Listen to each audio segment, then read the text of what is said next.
Hello everyone, আসসালামু আলাইকুম। কেমন আছেন সবাই? নতুন একটা ভিডিওতে সবাইকে স্বাগতম। তো আজকে কোনো রান্নাবান্নার ভিডিও না, আমার বাবা আসলো, কী কী নিয়ে আসলো আমার জন্য সেটাই দেখাবো। এখানে বেলকনিতে আমি তালের আঠি ঢুকছিলাম, কন্ডা উঠে গেছে, দেখেন উঠে গেছে, বসেও গেছে। এটা তো এখনো আসে নাই। একটা তাল থেকে দুইটা আটি, দোনোটা এখানে রাখছি, ইয়ে হয়ে গেছে। তো চলুন আমার বাবা কি নিয়ে আসলো দেখাই যাক। এখানে অনেকগুলো লতি আনছে আমার জন্য, তো দেখেন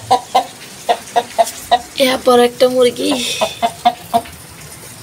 ও ডাকে, কক কক কক কক। কেমন আছো তুমি? নোয়াখালী থেকে আসি, কেমন লাগতেছে? রাতা মুরগি যে লাফায় দৌড়াদৌড়ি করে বাড়ি। কেমন আছো তুমি?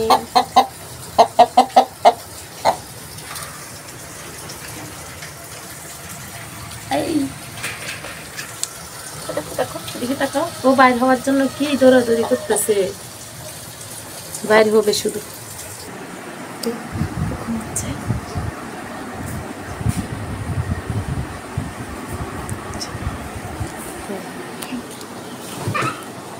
অনেক করে দুধ নিয়ে আসছে, 10 কেজি।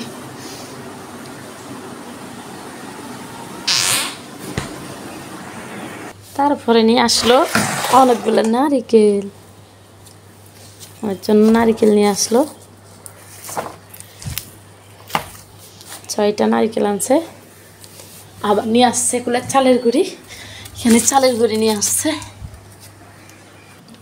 কচুর ফুল, এগুলো আমি সিদ্ধ করে রাখছি। তো এগুলো আমার অনেক পছন্দের, মানে সব সময় যখন আসবে আমি বলে দিই আমার জন্য যেন এগুলো নিয়ে আসে।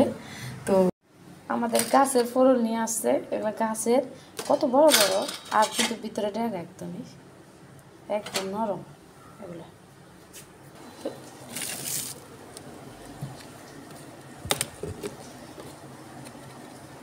এখানে কচুর শাক আনছিল, এগুলো আমি সিদ্ধ করে রেখে দিছি।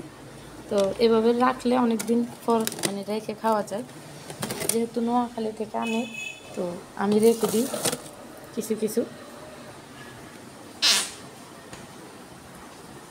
তো মুরগিটা এখানে লতিগুলো কত সুন্দর দেখাচ্ছি, লতিগুলো এত সুন্দর সুন্দর, মানে এগুলো তো দেশি লতি পাওয়া যায় না, মোটা মোটা আনে, আর এগুলো এত সুন্দর,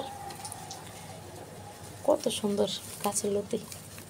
আমি এগুলো কুটবো, সময় নেই তো এই জন্য কুটতেছি না, তো এগুলো কুটে রেখে দিব আমি। তো এই আজকের ভিডিও এই পর্যন্তই। আমার মুরগিটা কি করতেছে, এটা জবা করে দেব, ডাকতেছে ও, আজকের মতো এই পর্যন্তই। তুমি ভাত খাও, ভাতগুলো খাও।